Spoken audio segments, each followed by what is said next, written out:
听说你今日我派人去就可以了，何必亲自前？无妨无妨，这不是明天你就知道。你们是我天是，不可再让我失望。是一种试炼，明白吗？谁若是给我丢脸，州上1等1的藏宝之地，望你们历练一番。宝藏无所。遵命。Halo semuanya, selamat datang di Ruang Film. Bagaimana kabar kalian semua? Semoga selalu sehat dan baik-baik saja. Sesuai jadwal, jadi pada hari ini kita akan kembali melanjutkan series Donghua Supreme God Emperor episode 161 sampai 165. Di bagian sebelumnya, di kediaman keluarga Hong, Mo Yun berhasil menyembuhkan pemimpin keluarga Hong, yakni Hong Cheng-sao. Di sana, ia juga sempat bertemu dengan Wu Shuang yang menjalankan rencananya untuk membangkitkan jiwa darah. Akan tetapi, sewaktu bertarung dengan Mo Yun, tiba-tiba saja ia meninggoy sendirian. Selain itu, Mo Yun juga sempat bertemu dengan Lin Zelin, yang ternyata merupakan tuan muda dari Aula Tiga Pilar. Setelah mendapatkan berbagai informasi dari Lin Zelin, Mo Yun pun memutuskan untuk pergi ke kota Dongyun dan menghampiri Mo Yang yang sedang kesusahan di Sekte Yun. Sampai di sana, Mo Yun berhasil membantu Mo Yang dan mengusir orang-orang dari Liga Pedang. Setelah itu, Mo Yang dan istrinya yang bernama Lin Jing meminta Mo Yun untuk mengobati ayahnya Lin Jing, yaitu Lin Xingxiao, yang ternyata dia itu sedang sakit karena terkena racun. Scene lanjut di Sekte Yun, terlihat Mo Yun sedang berusaha menyembuhkan Lin Xingxiao dari racun dan terapi api surgawi. Mo Yun merasa takjub dengan Lin Xingxiao yang mampu menahan rasa sakit terapi api surgawi.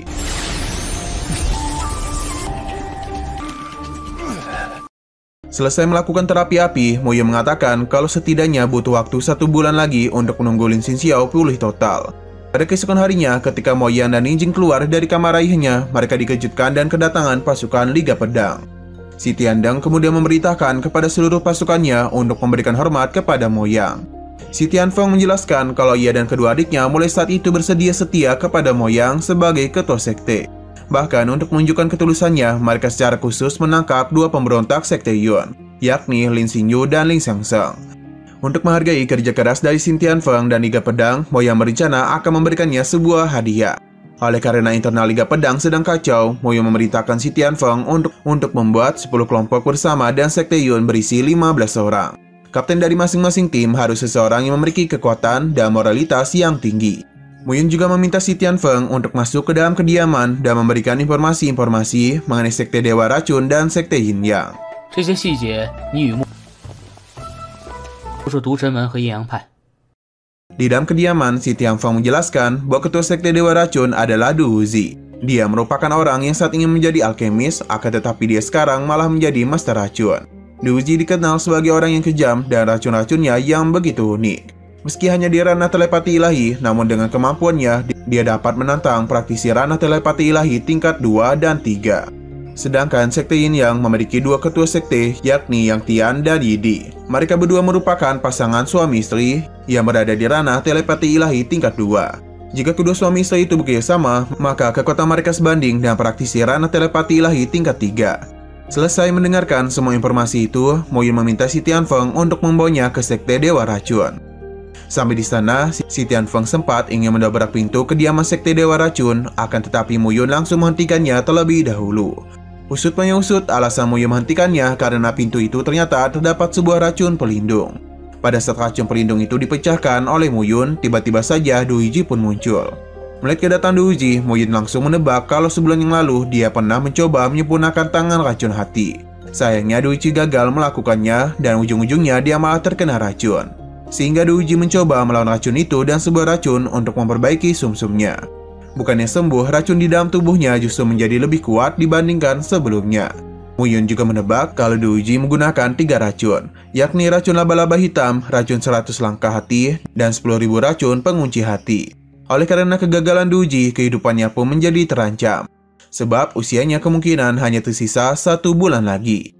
Mo Yun mengatakan jika Du Yiji ingin sembuh, maka dia itu dapat menghampiri dirinya di Sekte Yun. Setelah pergi dari Sekte Dewa Racun, Mo Yun meminta Si Tianfeng untuk mengantarnya ke Sekte Yin Yang. Jika waktu selesai pergi dari Sekte Yin Yang, Mo Yun akhirnya kembali ke Sekte Yun. 听说你今日我派人去就可以了，何必亲自前？无妨无妨，这不是明天你就知道。Pada keesokan harinya, terlihat Tu Ji, Yang Tian, Yidi, dan Si Tianfeng sedang berkumpul bersama dengan Mu Yun di Sekte Yun. Mu Yun mengatakan kalau mereka semua pasti akan mendapatkan semua yang dijanjikan oleh Mu Yun selama mereka benar-benar setia. Mereka juga diperintahkan untuk meningkatkan kekuatan mereka masing-masing. Jika selama 3 bulan berturut-turut mereka tidak ada peningkatan, maka mereka akan disingkirkan. Mu Yun mengumumkan mulai saat ini tidak ada lagi Liga Pedang, Sekte Yin Yang, dan juga Sekte Dewa Racun di kota Dongyun. Yang ada hanyalah Sekte Yun saja. Selain itu, di masing-masing lengan mereka terdapat racun api teratai ungu yang sudah ditanamkan oleh Mu Yun sendiri. Selama mereka tidak melakukan pengkhianatan kepada Sekte Yun, maka racun itu tidak akan membahayakan nyawa mereka. Masing-masing dari mereka pun mengatakan kalau tidak ada pengkhianatan, sebab masing-masing dari mereka membutuhkan dan memerlukan bantuan dari Mu Yun. 传给我剩余的修炼法。既然背叛的代价，师尊，真的。 Di sisi lain terlihat Li Jielin sedang melapor kepada 3 pemimpin Aula 3 Pilar, yaitu keluarga Wang, keluarga Yang, dan keluarga Li. Li Jielin melaporkan kalau kota Dongyun telah kembali bersatu dan Sekte Yunlah yang telah menjadi penguasanya. Selain itu, ketua Sekte Yun yakni Lin Xingxiao juga telah melangkah karena telepati ilahi tingkat 8. Pemimpin keluarga Yang merasa takjub dengan penerobosan yang dilakukan oleh Lin Xingxiao. Karena menerobos kerana telepati ilahi tingkat 8 tidaklah mudah. Wang Zize menjelaskan bahwa Lin Xingxiao mampu melangkah kerana telepati ilahi tingkat 8 adalah karena mendapatkan bantuan dari Mu Yun. Li Jielin membenarkan ucapan dari Wang Zize.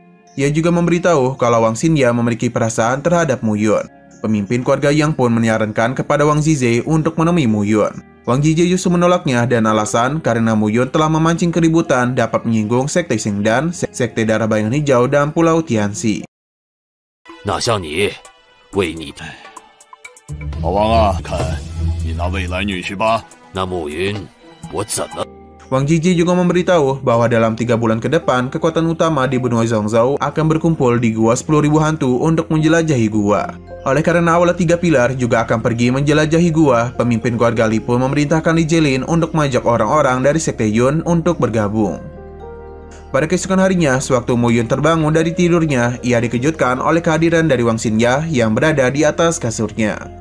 Di waktu yang sama, Mo Yang pun tiba dan menjadi canggung melihat Mu Yun yang sedang bersama Wang Xinya di atas kasur.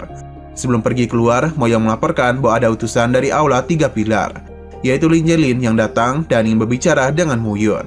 Wang Xinya memberitahu kalau kedatangan Li Jielin diperintahkan langsung oleh pemimpin keluarga Li dan tujuan untuk mengajak Mu Yun ke Gua 10.000 Hantu. Pemimpin keluarga Li ternyata telah menganggap Mu Yun sebagai menantu Wang Zize, oleh karena itulah Mu Yun diajak ke sana. Setelah itu, Mu Yun menghampiri Li Jielin sambil menolak ajakannya untuk pergi ke Gua 10.000 Hantu. Mendapat penolakan itu, Li Jielin pun berusaha menerangkan dan membujuk Mu Yun agar ikut pergi bersama mereka. Meskipun begitu, Mu Yun tetap bersikeras menolak untuk pergi dan alasan karena ia ingin mengurus Sekte Yun. Singkat waktu, Wang Zize pun tampak menjadi kesal dengan penolakan Mu Yun yang dilaporkan oleh Li Jielin. Lantas, pemimpin keluarga Lin pun menyarankan Wang Zize agar datang sendiri mampir Mu Yun untuk memaksanya ikut. Dan penuh emosi, Wang Zize pun memutuskan untuk pergi mampiri Mu Yun di Sekte Yun. Singkat cerita, ketika Mu Yun sedang berlatih, tiba-tiba saja muncul sebuah serangan dari Wang Zize, sehingga Mu Yun pun bergegas untuk menahan serangan tersebut. Wang Zize menjelaskan secara detail perjalanan Mu Yun sejak 3 tahun yang lalu. Saat Mu Yun jatuh ke lembah Leyin dan berhasil mendapatkan api surgawi. Dan 3 tahun kemudian Mu Yun menyamar dan mengganti identitasnya sebagai Jimu, yang membuat keluarga Gu, Lin, dan Huang musnah. Wang Zize tak menyangka kalau dengan identitasnya sebagai Jimu, Mu Yun berani memprovokasi Seng Hui, Meng Yifan, dan Jun Wuxi. Terlebih lagi, Mu Yun berhasil selamat dan melarikan diri dari Seng Hui. Oleh karena itu, Wang Zize pun mengakui kemampuan yang dimiliki oleh Mu Yun. Mendengar semua penjelasan tentang dirinya secara detail, Mu Yun mulai menyadari kalau yang ada di hadapannya sekarang adalah ayah Wang Xinya, yakni Wang Zize. 也被圣武义带走。只有心儿，所以王店主。我女儿， Wang Zize kemudian menanyakan alasan mengapa Mu Yun tak ingin pergi ke Gua 10.000 Hantu. Mu Yun menjawab kalau setiap 3 tahun Gua 10.000 Hantu memang dibuka. Akan tetapi setiap pulang dari sana, orang-orang tak akan mendapatkan apapun, sehingga tak ada gunanya untuk pergi ke sana. Merasa emosi karena Mu Yun tak ingin pergi, Wang Zize pun mencoba dengan keras untuk memaksanya pergi. Alhasil dalam pasan itu, Mu Yun pun bersedia untuk mengikuti kemauan dari Wang Zize. 小滑头，但是我此行不会有这可不能保证。Wang Jie memberitahu kalau perjalanan ke sana akan dipimpin oleh Li Zielin, sehingga Mu Yun bisa berdiskusi dengannya untuk bersama-sama memimpin tim. Selain itu, demi Mu Yun, Wang Jie juga bersedia menjaga Sekte Yun selama Mu Yun pergi ke Gua 10.000 Hantu. Setelah itu kita diperlihatkan para pemimpin Sekte Xingdan, Pulau Tianxi, Sekte Darah Bayang Hijau, serta sekte-sekte dan keluarga lainnya yang mulai mempersiapkan para jenius untuk dikirim ke Gua 10.000 Hantu. 你们是我天，是，不可再让我失望，是一种试炼，明白吗？谁若是给我丢脸，州上1等1的藏宝之地，望你们历练一番。宝藏无所，遵命。 Sementara itu, Aula Tiga Pilar akan mengirimkan Li Zielin, Yan Yangyang, Wan Xinyu, Wang Xinya, dan Mu Yun. Sebelum pergi, mereka diingatkan tujuan mereka pergi ke Gua 10.000 Hantu. Yang pertama adalah mengasah kemampuan, dan yang kedua adalah harta. Mereka juga diperintahkan untuk mengikuti segala perintah dari Li Zielin dan Mu Yun sebagai pemimpin. Setelah itu, mereka semua pun mulai pergi menuju Gua 10.000 Hantu dan menaiki burung elang. 那帮臭小子，那别人服他，至少这小子不是能耐吗？这小子，天。 Baru saja mulai perjalanannya, salah seorang pemuda yang bernama Yan Yang mulai mencari gara-gara dengan Mu Yun. Yang tampak cemburu dengan kedekatan antara Mu Yun dan Wang Xinya. Ia juga mengatakan kalau Mu Yun hanyalah seorang pengecut. Mu Yun justru sedang santai menanggapinya dengan mengatakan meski dirinya seorang pengecut, setidaknya Wang Xinya menyukai dirinya dibandingkan Yang. Tersinggung akan ucapan Mu Yun, Yang pun sempat mencoba menyerang Mu Yun. Akan tetapi Mu Yun dapat dengan cepat menghindarinya. Balik perseteruan mereka berdua, Li Zielin dan Wang Xia pun meminta Mu Yun untuk mengampuni Yang. Pada saat Yang kembali mencoba menyerang, Mu Yun pun dengan sangat cepat mengecohnya dan membuatnya terpental.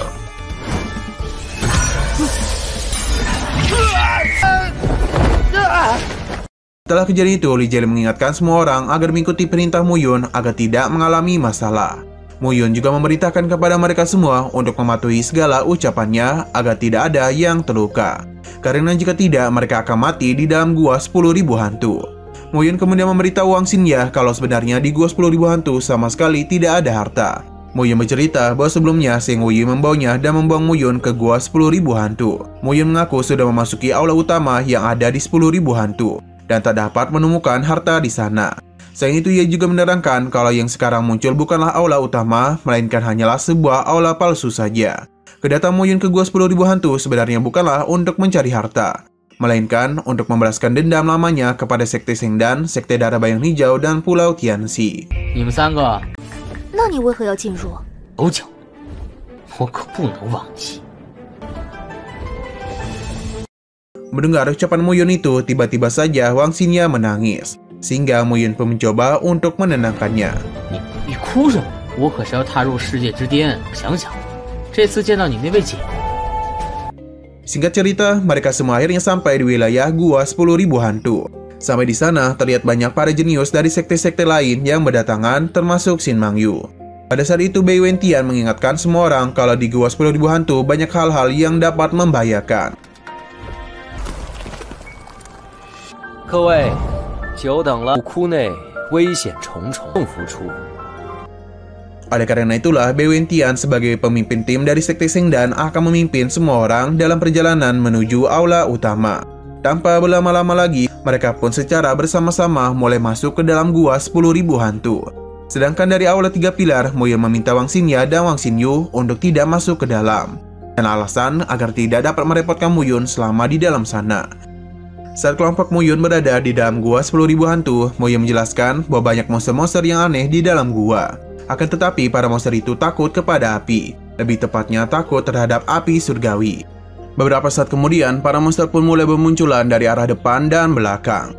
Lantas, Mu Yun pun mencoba menyerangnya dengan api surgawi.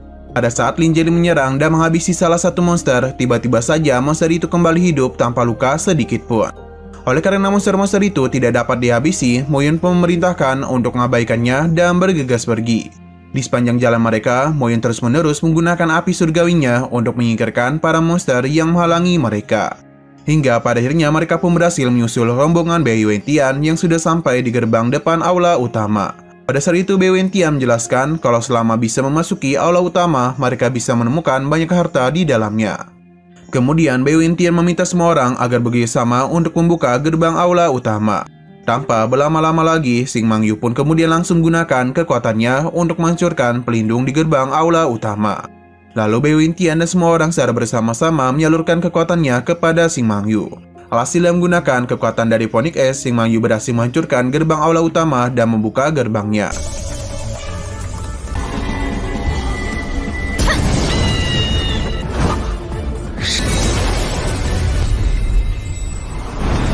Setelah itu semua orang bersama-sama bergegas untuk berlari masuk ke dalam aula utama.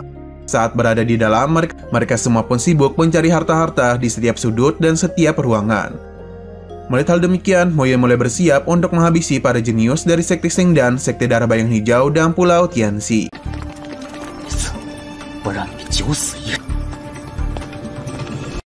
Beberapa saat kemudian, Bei Wintian secara tak sengaja menemukan sebuah lukisan yang memberikan petunjuk ke arah patung besar yang memegang palu. Nah, sayang sekali episode pada hari ini harus bersambung dulu. Oke, sekian dulu pada video kali ini. Untuk video selanjutnya akan segera hadir.